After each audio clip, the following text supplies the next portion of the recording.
Alright, so today I want to make a video on the Wexit Alberta platform. This is something I just actually came across yesterday, so I thought I'd make a video on it. And basically getting right into it, there's a lot of stuff that I really like. There's some things that I wish they did a little differently, but as a whole I think it's pretty good. So I'll go over it as briefly as I can here. So for starters, economic liberty is the first title. They want to achieve an overall personal income tax of 15 to 19%. So that would be a pretty good tax cut from what, I don't know what the average tax rate in Alberta is for the average person now, but I mean I'm pretty sure it's more than that, and that would be overall. That would, I mean, in Alberta now, obviously you have your provincial taxes and you got your federal taxes. If there was a Wexit Alberta, you'd just be paying your Alberta taxes. So they want to abolish all special interest spending, which I think is something that needs to happen. That's very important. The amount of foreign funded groups that come to protest our oil, our oil companies, or the oil sands in general, is astounding. I don't even want to guess how much money it is, but there's probably into the hundreds of millions of dollars that have been spent on protesting the Alberta oil sands, when they're doing it basically themselves. It's allowed because we have the government that's overwhelmingly run by people in the east that are fake environmentalists, that there's no way they're too stupid to recognize that the oil's coming in one way or the other, and it makes perfect sense even if you use their logic to use your own when there's a decent amount of environmental regulation, rather than buying from Saudi Arabia or somewhere like that where there's no environmental regulation. So that's kind of another issue, but abolishing special interest spending is something that definitely needs to be done, and that's something that everyone from Alberta should be advocating for, even if there is no Wexit Alberta. Removing non-value added government services, that's something that's important as well. Abolishing federal income tax and GST, that's something that I think is a very, very good idea. And obviously, like I said, cutting taxes, especially by quite a bit, would help the economy so much. Delivering essential government services only, that's something that I think would be very, very good, and that would save people so much money. In that, I would like that if they did something like that, that government services would have to do a internal audit or something along those lines that proves that what they do is essential to running the government or running society, basically. Now we have so much of these government jobs that exist that don't need to exist. You have, a job, you have a job that could be done by one person that 10 people do. That's stuff that's just crazy out there nowadays. Not only that, you have people making, six, maybe sometimes even seven, you have people making, $100, $200, $250,000 salaries that, any Joe Blow who's, making 50 grand could do easily. So number one, I think, would be to cut any unnecessary government jobs or government services, and cuts for people that are making way more money than they're actually. I mean, if you're worth that much money, by all means, you're worth that much money. But some of these people that are making that kind of money that aren't worth that much, that should be cut as well. This is another very, very good one. In public investment in unreliable energy technology such as wind and solar. Wind and solar are both, like they say, unreliable. If it's not windy or the sun's not out, which in Alberta that's pretty common. Especially in northern Alberta. In the south it's definitely windy more, but up around the Edmonton area, it's not very sunny. I think Edmonton's one of the least sunny cities basically on earth, aside from like the northern, places in like Sweden and Finland and stuff. And it's not that windy compared to other areas too. So wind and solar. Another thing about wind and solar is there's literally been billions and billions of dollars pumped into making it better, and it's barely gotten any better. The battery technology is the big one. Is that you can't store enough to make it worth it. And the other problem too is in Germany's, I believe, the country that has the largest amount of wind and solar, and the technology is so bad that a lot of the energy that they're capturing from wind and solar, they're having to sell at a loss because they'll capture it, they won't be able to use it, but they don't have the capacity to store it, so they have to sell it at a loss. So a lot of times wind and solar, not only is it not even better or even comparable to using, you know, whatever coal or whatever you want to, you know, nuclear, it's actually you're losing money at putting it in, which that's pretty bad.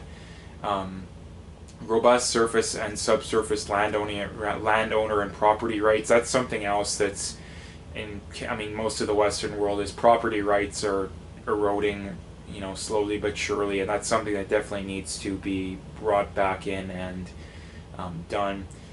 And then the next set of points: reduce corporate taxes to 7%. That's something I think definitely needs to be done. That'll help a lot of small businesses. Again, like I said, anytime you lower taxes, the economy is going to do better. You know, businesses are going to be able to afford to give people raises. They're going to be afford to hire more people, or, you know, if they're struggling to get by, they'll be able to afford to keep the employees they currently have, rather than having to lay someone off or multiple people off. You know, so. Next one, abolishing speculative and non-value added industrial regulations. Again, we have way too many regulations, and that's something that definitely needs to be done. Again, reducing regulations. Like I said, this is similar to the reducing corporate taxes. Is it makes it easier for businesses to operate. They don't need extra, you know, HR and, you know, people that are, you know, experts in the area that they need to consult with before they, you know, go dig a hole with a shovel, or, you know, walk across somewhere without safety goggles and steel-toe boots and all this stuff. So that'll help reduce. Again, it's just a waste of time. I mean, anyone who's ever worked in the construction or anything like that, the amount of time you spend, especially if you're higher up, the amount of time you spend filling out paperwork is like, it's so monotonous, and most of it's just pointless. So getting rid of that will help.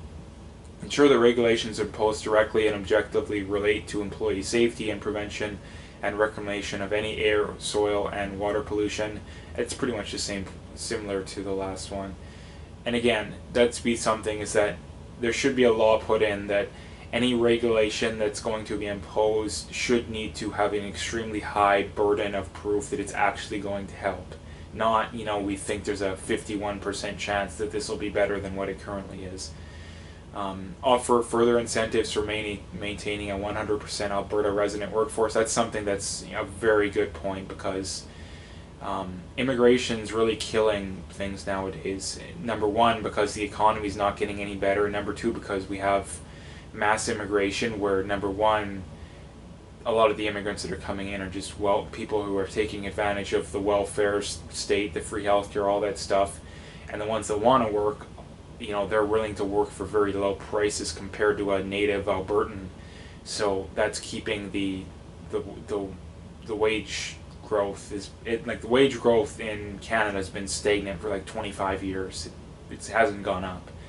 All the while, you know, inflation's been going at 2 or 3% that whole time. So that's why people are struggling so much to buy houses, to pay off their credit cards, all this kind of stuff. I think it was yesterday, the day before, the amount of Canadians that are that have high credit card debt. I don't know exactly what the stat was, but the percentage of Canadians relying on credit cards, I think it was, to pay their bills was at a I don't know if it was an all-time high, but a very high. I think it was the highest since the 08 or 09 recession. So offer further incentives for the relocation of manufacturing operations to Alberta. That's a very good point. Anytime you can create jobs in the area is a good thing. Offer further incentives for the development of shale and nuclear technology. I think that's a good point too. Taking punitive measures against jurisdictions blocking Alberta's economic progress. That's another one. Like I said, these foreign-funded companies that are making a mockery of our economy, even all the while they're doing the exact same thing. It's something that needs to stop. And I guess it's kind of kudos to the Kenny government to standing up for that kind of stuff, and I hope they do even more than they've currently been doing. Ensure mandatory and available addictions mental health treatment for Alberta's homeless and other at-risk populations. That's a good point. Protects seniors through a stable and portable Alberta pension plan. Explore solutions to lower cost of living support in care and choice in health care. Invest in communities through subsidy of dental care, non-generic prescriptions, youth sport, conditional student loan forgiveness, and qualified higher education via resource royalty revenue. That's one I don't really like because, again, giving away a bunch of free stuff I don't think works. Student loan forgiveness. The simple way of doing student loan forgiveness is you change the entire system so that a company or a business or whatever would offer to pay for your student loan, assuming you work for them for a certain amount of time till it's paid off, or you just pay them off through another job, basically. That's a point I definitely don't like, because offering people any more of an incentive to go to college that shouldn't go to college, I think is a bad point, and I don't think we should be doing that. But alleviate courtroom backlogs and prioritize serious criminal cases through deregulation and deregulating divorce and matrimonial property disputes, removing judicial prejudice against men in family court. This is a very, very big, a very, very important point that I don't think a lot of people probably would catch on to. The courtroom backlogs, I think they're like over a year. So they're, and again, a lot of these are petty crimes, drug possession, shoplifting, stuff like that, that there should be an easier, faster track way of dealing with those things. And we're having not as much in Alberta, but in Canada as a whole, it's something that's, especially in Toronto's and the Vancouvers of the world, in more violent, gang activity that's been going on. And we want to be able to spend time doing that rather than focusing on the petty stuff. The other point, deregulating divorce and matrimonial property disputes. That's something that should not involve the government whatsoever. People should be able to get out of it. The government shouldn't be involved. It should be hard to get a divorce, but the government shouldn't be involved. The other thing too is that men are, this is something that hardly anyone knows, but there's a massive bias against men in family court, in that women overwhelmingly receive custody. Women overwhelmingly are more likely to receive child support. Women are actually more, contrary to popular belief, this is something that no one I think would know, is that women, in cases where men are given custody and or child support, women are actually more likely to not pay child support than men. But the first thing you think of when you hear about this kind of issue is that it's men that never want to pay. It's actually the other way. Even though women overwhelmingly get it, so it's a much smaller sample size, it's actually the other way around. So that's and the other thing too is that whenever it's a he said she said situation in one of these things, the family court almost always sides with the she said, even though what's in the best interest of the kids is almost always 50-50. A lot of times, there's a lot of, I don't know if this is the case in Canada, but a lot of times in the US, family court lawyers, they're obligated by law to basically tell women about all their rights and all this kind of stuff. Not only that, women are, if they can't afford a lawyer, they can get a lawyer paid for by the state, and men can't. So I don't know what the laws are in Canada. I assume they're rather similar because our laws are pretty similar and that kind of stuff. But next point, promote immigration in accordance with economic and social need. That's something that I think is a given. Canada is taking way too many immigrants, and in my mind, I think we should completely stop immigration for like a 5 to 10 year period until we can figure out what's going on, because it's so high that we can't even keep up with it, like not even close. And that's another reason that's causing the housing shortages in Canada, especially Toronto and Vancouver, is that immigration's so high that, again, it's just simple demand and supply. When the demand is way higher than the supply, which is going to drive up the price. So Impose severe penalties for murder, terrorism, sexual assault, and drug trafficking. I think there already is pretty severe penalties, but I think a lot of times they aren't held up. So I would say we just need to hold up those laws. Assist Alberta First Nations in compensation claims against the federal government institutional partners for genocide and other abuses. Protect Albertans from discriminatory online censorship. That's another point that I think is massive and really big, is that social media is increasingly censoring people for no good reason, and it's at the point to where we're borderline. It's literally borderline like a communist country, like no word of a joke. So that's something that the government definitely needs to address. Ensuring that publicly funded schools teach the importance of Alberta's energy industry while protecting rights of parents in matters regarding sexuality or religion. That's another huge point. Kids are brainwashed nowadays that, about climate change, about how big of an issue is when it isn't. They're brainwashed that our energy industry is dirty and it's bad, even though it's one of the cleanest in the world. The other point too is that sex ed shouldn't be taught in schools. It used to be all right, but nowadays it's more or less just brainwashing kids. Same thing with religion; that should be taught by parents. Outlawing groups whose primary objective or effect is racial agitation or social chaos. All right. Then in the last set of points, universal declaration of independence for Canada and secession from the British Commonwealth, of establishment of an Alberta Constitution to be citizen ratified via direct referendum, delivery of all essential national government services, head of state to be an elected president of Alberta with an appointed cabinet established of an elected Senate, withdrawal from the UN agreements that erode Alberta's sovereignty, including but not limited to the UN Compact on Migration, Paris Climate Accord, and Agenda 2030. That is a huge point we definitely need to do. Enhance economic, military, and geopolitical cooperation with the U.S. That's another good point too. Justin Trudeau's trying to be all big tough guy with the U.S. right now, and he's not really benefiting anyone or anything. So that would be a good thing to do. Establish a functional defense force. Establish an Alberta Police Service and Provincial Sheriff Program. Abolish the RCMP. That's another very good point that I would definitely like to see be done. Adoption of an Alberta national currency backed by resources, and again, that's a very important point, that the currency needs to be backed by something. If it's backed by nothing, then the government can just continue to inflate and inflate and inflate until it's worth nothing. And balanced by citizen debt, nationalization, and student loan forgiveness.